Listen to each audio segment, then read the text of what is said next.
আসসালামু আলাইকুম। আজ লন্ডন স্টুডিও থেকে আছি আমি মীর সাবির, আর ঢাকায় আমার সাথে রয়েছেন সুমাইয়া শিমু। চলুন শুরু করি আজকের গুরুত্বপূর্ণ সংবাদ।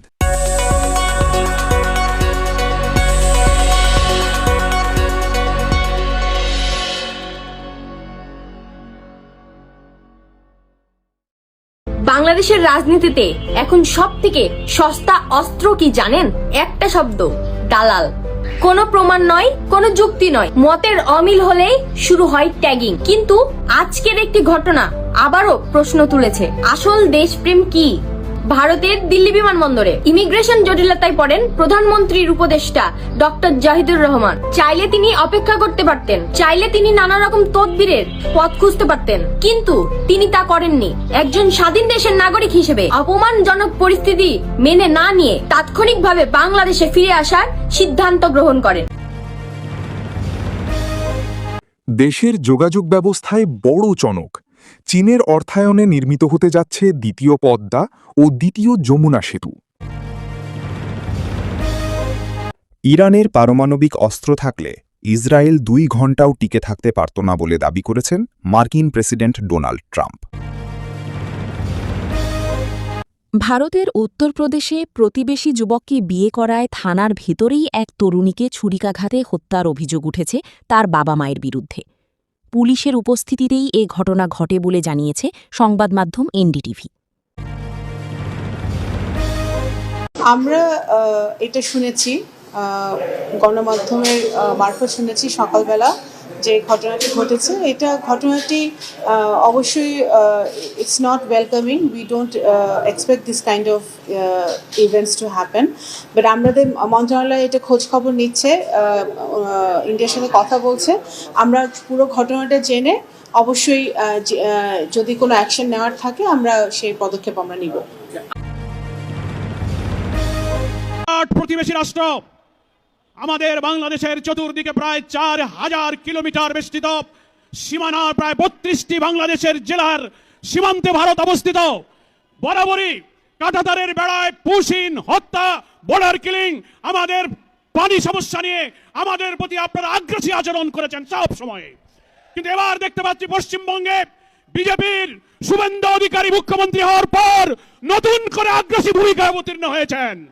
আমরা বলতে চাই, ভারতের যে সীমানা, ভারতের স্বাধীনতা, ভারতের সার্বভৌমত্ব, ভারতের অখণ্ডতার প্রতি আমরা শ্রদ্ধাশীল, কিন্তু আপনারা আমাদের অখণ্ডতার প্রতি সম্মান দেখাতে পারেননি। সবকিছু মিলিয়ে আমরা আমাদের 3টি ওয়ারেন্ট ইতিমধ্যে আমরা সরকারের কাছে পাঠিয়েছি। আমাদের এনসিবি আছে, ওখানকার মাধ্যমে ইন্টারপোলে তাদের কাছে এই ওয়ারেন্টের কপি যাবে, এবং সেই কপি চেয়ে আমাদের পক্ষ থেকে সরকার ইতিমধ্যে আমার জানা মতে তাকে এক্সট্রাডিশন চেয়ে, তাকে ফেরত চেয়ে, বিনিময় চেয়ে ইতিমধ্যে আবেদন জানানো হয়েছে। মাননীয় প্রতিমন্ত্রী মীর শাহ আলম, বলুন। ধন্যবাদ মাননীয় স্পিকার। বিরোধী দলীয় মাননীয় সংসদ সদস্য শফিকুল ইসলাম মাসুদ দুর্নীতি দমন কমিশনের ছাঁটাই প্রস্তাবের আলোচনায় গিয়ে আমাকে ছাঁটাই করেছে আর কি। আমি ব্যক্তিগতভাবে কৈফত প্রদান করছি মাননীয় স্পিকার সংসদে। বগুড়ার আমার নির্বাচনী এলাকা মোকামতলা উপজেলার দূরবর্তী 2টি ইউনিয়ন, সৈয়দপুর এবং দেউলি ইউনিয়ন, এই 2টি ইউনিয়ন অনেক বড় ছিল। স্থানীয় প্রশাসন, উপজেলা নির্বাহী অফিসার এবং জেলা প্রশাসক যাচাই বাছাই করে গণশুনানি করে সৈয়দপুর ইউনিয়নটি যেহেতু গাবতলী এবং সোনাতলা উপজেলা সীমান্তে, এই কারণে সৈয়দপুরের সাথে নাম মিল করে সীমান্তবর্তী হওয়ায় নতুন ইউনিয়নের নাম করেছেন সীমান্ত ইউনিয়ন, এবং আরেকটি ইউনিয়নের নাম ছিল দেউলি ইউনিয়ন, যেটি গাইবান্ধার একদম কাছে অনেক দূরবর্তী হওয়ার কারণে স্থানীয় প্রশাসন এবং জনগণের শুনানিতে সেই ইউনিয়নের নাম রেখেছে দিগন্ত ইউনিয়ন।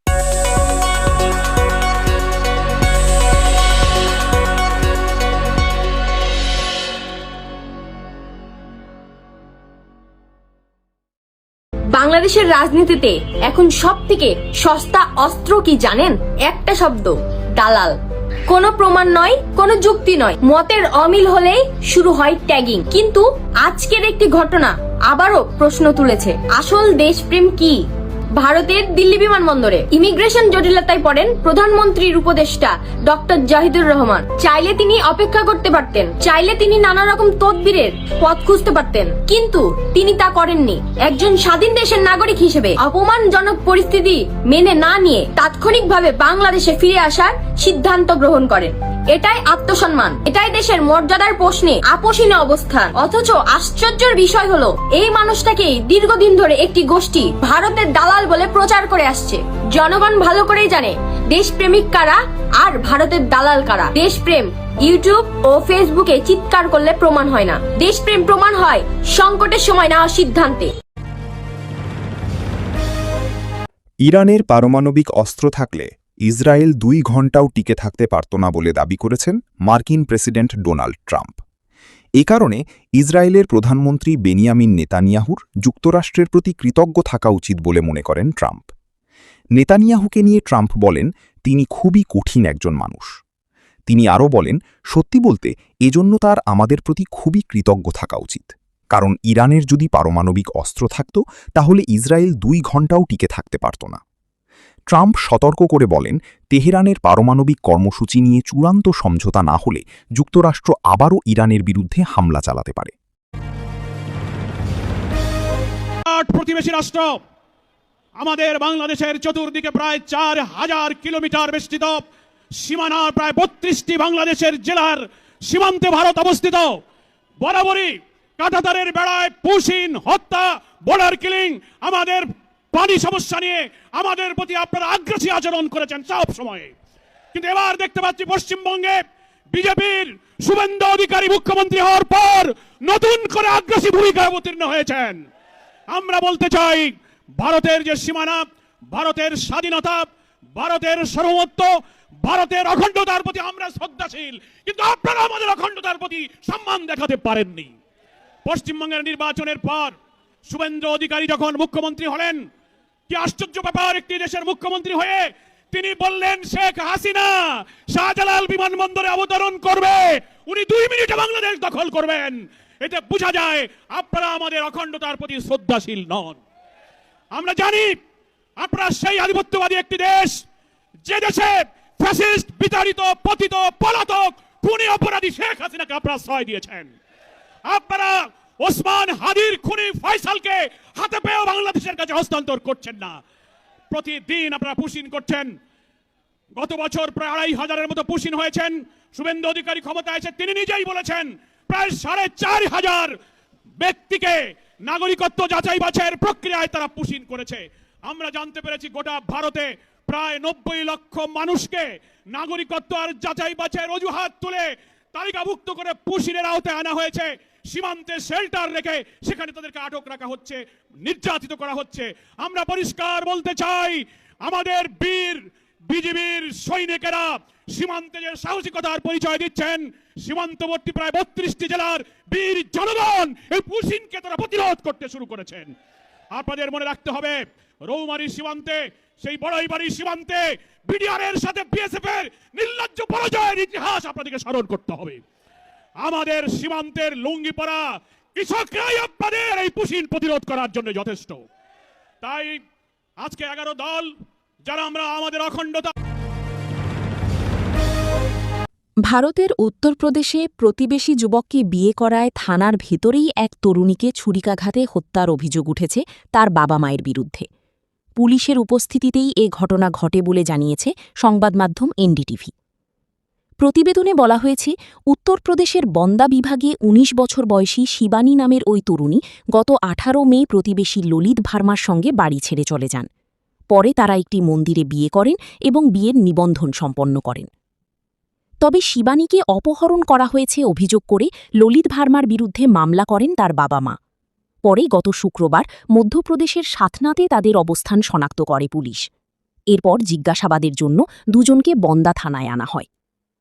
থানায় ওই দম্পতি পুলিশকে জানান তারা নিজেদের ইচ্ছায় বিয়ে করেছেন। এ সময় বিয়ের প্রমাণও উপস্থাপন করেন তারা। পুলিশ যখন শিবানীর মেডিকেল পরীক্ষা ও জবানবন্দি নেওয়ার প্রস্তুতি নিচ্ছিল, তখন তার বাবা মা থানায় আসেন। তারা মেয়েকে বাড়ি ফিরে যেতে রাজি করানোর চেষ্টা করেন। তবে শিবানী স্বামীর সঙ্গেই থাকার সিদ্ধান্তে অটল থাকেন। এরপর তাদের মধ্যে কথা কাটাকাটি শুরু হয়। এক পর্যায়ে শিবানীর মা তাকে পেছন থেকে ধরে রাখেন এবং তার বাবা ছুরি দিয়ে একাধিক আঘাত করেন বলে অভিযোগ উঠেছে। আকস্মিক এই ঘটনায় থানায় উপস্থিত পুলিশ সদস্যরা হতভম্ব হয়ে পড়েন। পরে গুরুতর আহত অবস্থায় শিবানীকে হাসপাতালে নেওয়া হয়। সেখানে চিকিৎসাধীন অবস্থায় তার মৃত্যু হয়। বন্দার পুলিশ সুপার পলাশ বনশাল জানিয়েছেন, এই ঘটনায় শিবানীর বাবাকে গ্রেপ্তার করা হয়েছে। সবকিছু মিলিয়ে আমরা আমাদের 3টি ওয়ারেন্ট ইতিমধ্যে আমরা সরকারের কাছে পাঠিয়েছি। আমাদের এনসিবি আছে, ওখানকার মাধ্যমে ইন্টারপোলে তাদের কাছে এই ওয়ারেন্টের কপি যাবে এবং সেই কপি চেয়ে আমাদের পক্ষ থেকে সরকার ইতিমধ্যে আমার জানা মতে তাকে এক্সট্রাডিশন চেয়ে, তাকে ফেরত চেয়ে, বিনিময় চেয়ে ইতিমধ্যে আবেদন জানানো হয়েছে এবং কূটনৈতিক চ্যানেলে এই প্রক্রিয়া শেষ হলে সেখানে আমরা যতদূর জানি যে ওখানে প্রায় তাদের 1 মাস সময় লাগে। হয়তো 1 মাসের মধ্যেই সংযুক্ত আরব আমিরাত সরকার তাকে বাংলাদেশে ফেরত দেবে। তিনি ফেরত আসা সাপেক্ষে আমাদের এখানে যে মামলাগুলো চলমান আছে সেইগুলোতে তাকে আনা হবে এবং যেগুলোতে ইনভেস্টিগেশন চলছে সেগুলোতে তাকে রিমান্ডের আবেদন করা হবে। এটা আমি নির্দ্বিধায় বলে দিচ্ছি যে তাকে আমরা রিমান্ডে নিব আমাদের এখানে বাংলাদেশে আসার পরে। তার কাছ থেকে আমাদের অনেক তথ্য প্রমাণ পাওয়ার ব্যাপার আছে। তিনি বাংলাদেশের এমন কোনো দুর্নীতি নাই যেটা তিনি করেননি। অতএব তাকে আমাদের ট্রাইব্যুনালের জুরিডিকশনে যত কিছু মানে যা যা জিজ্ঞাসাবাদ করা প্রয়োজন সেটা আমরা করব। হয়তো অন্যান্য তদন্ত সংস্থা অথবা অ্যান্টি কারাপশনের যদি তার তদন্তের প্রয়োজন হয় তারাও হয়তো নিশ্চয়ই করবেন। তবে এইগুলি সবই করা হবে তাকে তিনি ফেরত আসা সাপেক্ষে। ধন্যবাদ। অলরেডি 3টে ওয়ারেন্ট আমরা ইন্টারপোল আমরা অলরেডি পাঠিয়ে দিয়েছি রাইট। এই যে বললাম যে শাপলা চত্বরে তো এটা আপনারা জানেনই যে এখানে নির্বিচারে গণহত্যা করেছে, জেনোসাইডের অভিযোগ আছে। আমাদের টিএফআই সেলে আপনার গুমের অভিযোগ আছে যেটা সাক্ষী চলতেছে, তার সাথে অন্যান্য বাহিনীর মানুষও আছে। আমাদের আরও মানে একরাম হোসেন ক্রসফায়ারের ঘটনার সাথে তিনি আছেন এবং আরও যেগুলো আমাদের বিচার চলতেছে বেশিরভাগই হচ্ছে তার ক্রসফায়ার, খুন, অপহরণ এইগুলো। রামপুরার যেটা কার্নিশে ঝুলে থাকা আমির হোসেন ঝুলে থাকার যে মামলায় চঞ্চল আমরা এটা শুনেছি গণমাধ্যমের মারফত শুনেছি সকালবেলা যে ঘটনাটি ঘটেছে। এটা ঘটনাটি অবশ্যই it's not welcoming. We don't expect this kind of events to happen, but আমাদের মন্ত্রণালয় এটা খোঁজ খবর নিচ্ছে, ইন্ডিয়ার সাথে কথা বলছে। আমরা পুরো ঘটনাটা জেনে অবশ্যই যদি কোনো অ্যাকশন নেওয়ার থাকে আমরা সেই পদক্ষেপ আমরা নিব। ভারতীয় দূতাবাসের কাউকে মানে আপনারা তলব করবেন কিনা এই ঘটনা বা করেছেন কিনা? আগে তো আমাদের মিনিস্ট্রি, আমাদের রেসপেক্টিভ ডিজি এটা জানতে হবে ঘটনাটা কি ঘটেছে, ভারতের ইমিগ্রেশনে কি হয়েছে সেটা আমাদের ডিজি আগে জানুক, সব ইনফরমেশন নেই, তারপরে যেই আমাদের যে পদক্ষেপ নেওয়ার সেটা মন্ত্রণালয় থেকে নেওয়া হবে। দেশের যোগাযোগ ব্যবস্থায় বড় চমক। চীনের অর্থায়নে নির্মিত হতে যাচ্ছে দ্বিতীয় পদ্মা ও দ্বিতীয় যমুনা সেতু। দেশের অবকাঠামোগত উন্নয়নে সরকার একটি বড় মহাপরিকল্পনা হাতে নিয়েছে। প্রধানমন্ত্রী তারেক রহমানের আসন্ন চীন সফরকে কেন্দ্র করে সড়ক, রেল ও সেতু খাতের প্রায় 20টি মেগা প্রকল্পের তালিকা চূড়ান্ত করে প্রধানমন্ত্রীর দপ্তরে পাঠানো হয়েছে। এসব প্রকল্পের বড় অংশের অর্থায়ন চীন থেকে আসতে পারে বলে জানা গেছে। এর মধ্যে সবচেয়ে বড় আকর্ষণ দ্বিতীয় পদ্মা সেতু। পাটুরিয়া দৌলতদিয়া রুটে নির্মিত হতে যাচ্ছে বহুল প্রতীক্ষিত এই সেতু। এটি চালু হলে দক্ষিণ পশ্চিমাঞ্চলের জেলাগুলোর সঙ্গে ঢাকার যোগাযোগ আরও সহজ হবে এবং যাতায়াতে প্রায় 2 থেকে 3 ঘণ্টা সময় সাশ্রয় হতে পারে। বর্তমান বিএনপির নির্বাচনী ইশতেহারে থাকা এই প্রতিশ্রুতিটি 2032 সালের মধ্যে সম্পন্ন করার লক্ষ্য ধরা হয়েছে। দ্বিতীয় যমুনা সেতু।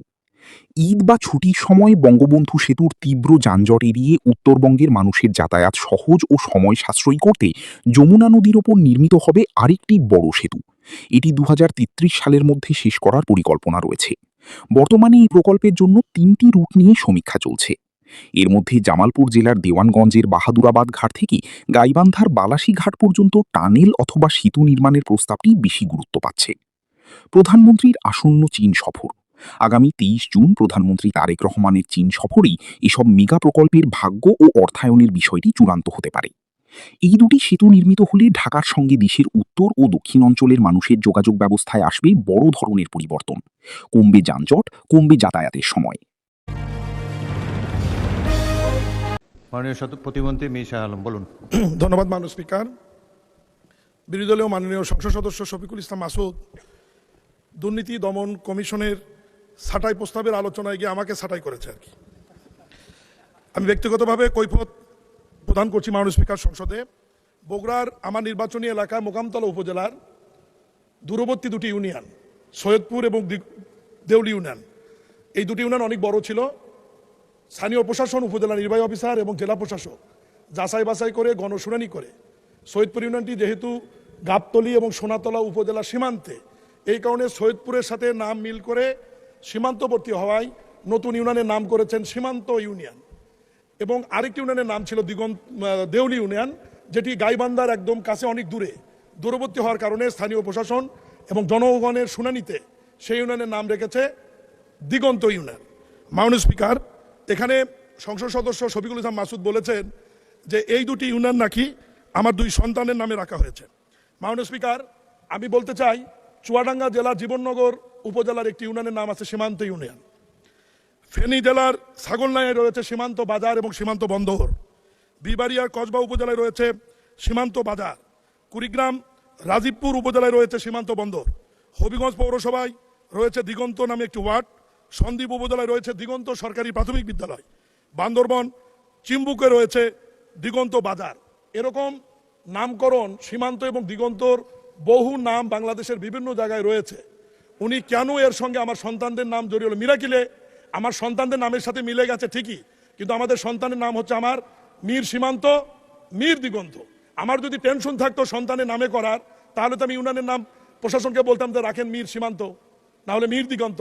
কিন্তু নামের আগে তো মীর নাই। মাননীয় স্পিকার, আল্লাহ বাঁচাইছে যে মাননীয় সংসদ সদস্য বলেনি যে বিজেপির নির্মিত যে ব্যাংক সীমান্ত ব্যাংক লিমিটেড ওটা আমার ব্যাংক। মাননীয় স্পিকার, উনি দয়া করে যে বলেননি যে খুলনা থেকে পার্বতীপুরে যে ট্রেন যায় সীমান্ত এক্সপ্রেস, সেটিও আমার ট্রেন। মাননীয় স্পিকার, উনি যে দয়া করে বলেননি যে গুলশান একে যে দিগন্ত টাওয়ার রয়েছে, সেটিও আমার। মাননীয় স্পিকার, আমি বিরোধী দলের সংসদ সদস্যকে অনুরোধ করব, দিগন্ত টেলিভিশন আমার না। মাননীয় স্পিকার, দিগন্ত টেলিভিশন আমার না। আমি অনুরোধ করব যে কোনো বিষয়ের মধ্যে ব্যক্তিগত আক্রমণ করে তথ্য উপাত্ত না নিয়ে এটা না বলার জন্য আমি মাননীয় স্পিকার অনুরোধ করব তার এই বক্তব্যটি সংসদ থেকে এক্সপান্স করা হোক। আমার এটা ব্যক্তিগতভাবে আমি হেয় প্রতিপন্ন হয়েছে বলে মনে করি। ধন্যবাদ মাননীয় স্পিকার। মাননীয় সদস্য, আপনি তো আপনার ব্যক্তিগত কৈফিয়ত দিয়েছেন, সুতরাং মাননীয় সদস্য যা বলেছেন সেটাও প্রসিডিংয়ে থাকবে। আপনি যা বলেছেন সেটাও প্রসিডিংয়ে থাকবে। আমরা পরীক্ষা নিরীক্ষা করে দেখব এর মধ্যে অসংসদীয় কোনো কিছু আছে কিনা। ধন্যবাদ। কাগুজে বাঘ যে পরাশক্তি, হলিউড ও প্রচারণার পর্দার আড়ালে আসল আমেরিকা। কয়েক দশক ধরে মার্কিন যুক্তরাষ্ট্র তার সামরিক শক্তি, প্রযুক্তি এবং ডলারের মাধ্যমে অসীম ক্ষমতার প্রদর্শন করেছে। আজ বিমানবাহী রণতরী, স্টেলথ জেট এবং ট্রিলিয়ন ডলারের বাজেটের আড়ালে ফাটল দেখা যাচ্ছে। চাপে থাকা সামরিক বাহিনী। ইউএসএস জেরাল্ড আর ফোর্ড জাহাজটির আমেরিকান নৌ আধিপত্যের প্রতীক হবার কথা ছিল, কিন্তু পরপর কয়েকটি অভিযানের পর বিশ্বের সবচেয়ে ব্যয়বহুল যুদ্ধজাহাজটি আগুন, ভাঙা সিস্টেম, অকেজো বার্থ, বিকল টয়লেট এবং 2 বছর পর্যন্ত দীর্ঘ মেরামতের আনুমানিক খরচ নিয়ে দেশে ফিরে আসে। সমস্যাটি শুধু একটি জাহাজের মধ্যেই সীমাবদ্ধ নয়। মার্কিন নৌবাহিনী যখন বিমানবাহী রণতরী, ডিস্ট্রয়ার এবং সাবমেরিনগুলোকে অবসরে পাঠানোর পরিকল্পনা করছে, তখন চীন বিশ্বের বৃহত্তম নৌবহর সম্প্রসারণ এবং পারমাণবিক শক্তিচালিত সুপার ক্যারিয়ার নির্মাণ অব্যাহত রেখেছে। ব্যয়বহুল অস্ত্র, সীমিত ফলাফল। আমেরিকা এখনও বিশ্বের সবচেয়ে ব্যয়বহুল সামরিক সরঞ্জাম তৈরি করে, কিন্তু এর কার্যকারিতা নিয়ে প্রশ্ন বেড়েই চলেছে। উন্নয়ন শুরু হওয়ার কয়েক দশক পরেও F-35 বিমানটি রক্ষণাবেক্ষণের সমস্যা, অতিরিক্ত গরম হয়ে যাওয়া, দুর্বল প্রস্তুতি হার এবং আকাশছোঁয়া খরচের মতো সমস্যায় জর্জরিত। ইরান সংঘাতের সময়ও একই চিত্র দেখা গিয়েছিল। ব্যাপক বোমাবর্ষণ সত্ত্বেও ইরান কয়েক সপ্তাহের মধ্যেই ভূগর্ভস্থ ক্ষেপণাস্ত্র স্থাপনাগুলো পুনরায় চালু করে এবং যাতায়াতের রাস্তা, সুড়ঙ্গের প্রবেশপথ ও উৎপাদন ক্ষমতা পুনরুদ্ধার করে। যে যুদ্ধগুলোর কখনো শেষ হয় না। ভিয়েতনাম একটি চোরাবালিতে পরিণত হয়েছিল। আফগানিস্তানের যুদ্ধ ২০ বছর ধরে চলেছিল। ইরাক একটি গোটা অঞ্চলকে অস্থিতিশীল করে তুলেছিল। ইরান হল এর সর্বশেষ উদাহরণ। ইরান টিকে গেল, তেলের দাম বেড়ে গেল এবং জনসমর্থন ধসে পড়ল। এর গভীরতর সমস্যাটি কৌশলগত। ওয়াশিংটন বিজয় নেতানিয়াহু কি তবে ট্রাম্পকে পাত্তাই দিচ্ছে না? গতকাল রাতে ট্রাম্প জানালেন, the deal is going to be finalised tomorrow. আগামীকাল রবিবার চুক্তি হতে যাচ্ছে। ট্রাম্প আর পেজেস্কিয়ান হ্যান্ডশেক করছেন। এই দৃশ্য কি নেতানিয়াহুর সহ্য হওয়ার কথা? ফলাফল যা হওয়ার তাই হল। শান্তি চুক্তির আলোচনার মাঝপথেই ইসরায়েল লেবাননের দক্ষিণ বৈরুতে ভয়াবহ হামলা চালিয়েছে। কিন্তু সমস্যা হল, ইরানের পররাষ্ট্রমন্ত্রী আরাকজি আগেই স্পষ্ট করেছিলেন, south Beirut is a non negotiable red line for us. অর্থাৎ দাহিয়া অঞ্চলে হামলা মানেই ইরানের সরাসরি ইসরায়েলে হামলা। নেতানিয়াহু ঠিক সেই কাজটাই করলেন, যেন চুক্তি কোনোভাবেই আলোর মুখ না দেখে। পরিস্থিতি এখন এমন পর্যায়ে দাঁড়িয়েছে যে ট্রাম্প নিজে ফক্স নিউজকে বলছেন, I will ask Iran not to attack Israel in response to the deadly attacks on Lebanon. অর্থাৎ ট্রাম্প নিজেও বুঝতে পেরেছেন পরিস্থিতি নিয়ন্ত্রণের বাইরে চলে যাচ্ছে এবং ইরানের সম্ভাব্য হামলা ঠেকানো এখন ইসরায়েলের পক্ষে প্রায় অসম্ভব। এখন প্রশ্ন হল, ইরান কি ট্রাম্পের কথা শুনবে? স্কাই নিউজের সামরিক বিশেষজ্ঞ যথার্থই প্রশ্ন তুলেছেন, ইরান কেন ট্রাম্পের কথা শুনবে, যেখানে ইসরায়েল এবং নেতানিয়াহু ট্রাম্পের মিত্র হয়েও তার কথা শুনছে না? তেহরান বিশ্ববিদ্যালয়ের অধ্যাপক মারান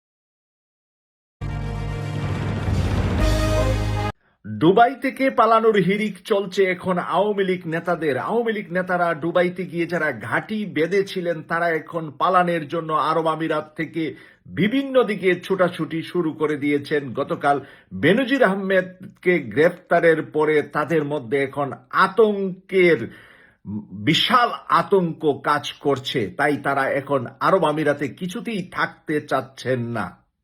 বাংলাদেশে বৈদেশিক মুদ্রার রিজার্ভ ৩৫.৬৩ বিলিয়ন ডলার। বাংলাদেশের বৈদেশিক মুদ্রার রিজার্ভ ৩৫.৬৩ বিলিয়ন মার্কিন ডলারে দাঁড়িয়েছে। এশীয় উন্নয়ন ব্যাংক এডিবি থেকে ১.০০৫ বিলিয়ন ডলারের বাজেট সহায়তা ঋণ পাওয়ার ফলে এই রিজার্ভ বৃদ্ধি পেয়েছে। রোববার বাংলাদেশ ব্যাংক এ তথ্য জানিয়েছে। কেন্দ্রীয় ব্যাংক জানিয়েছে, আন্তর্জাতিক মুদ্রা তহবিলের IMF-এর balance of payments and international investment position manual BPM-6 গণনা পদ্ধতি অনুযায়ী দেশের রিজার্ভের পরিমাণ ৩১.০৮ বিলিয়ন মার্কিন ডলার। সংশ্লিষ্ট কর্মকর্তারা বলছেন, রিজার্ভের এই অবস্থান চলমান বৈশ্বিক অর্থনৈতিক অনিশ্চয়তার মধ্যেও দেশের বহিখাতের স্থিতিশীলতা প্রতিফলন করে। ইরানের কট্টরপন্থীদের আমেরিকার সঙ্গে চুক্তির বিরুদ্ধে অবস্থান এবং সংস্কারপন্থী মাসুদ পেজেশকিয়ান সরকারের সমালোচনা। বাহ্যিকভাবে এটিকে ইরানের অর্থনৈতিক বিজয় মনে হলেও একটু গভীরভাবে বিশ্লেষণ করলে দেখা যাবে, এই চুক্তির মাধ্যমে ইরান মূলত অন্যান্য আরব দেশের মতোই আমেরিকার প্রভাব বলয়ে ঢুকে যাচ্ছে।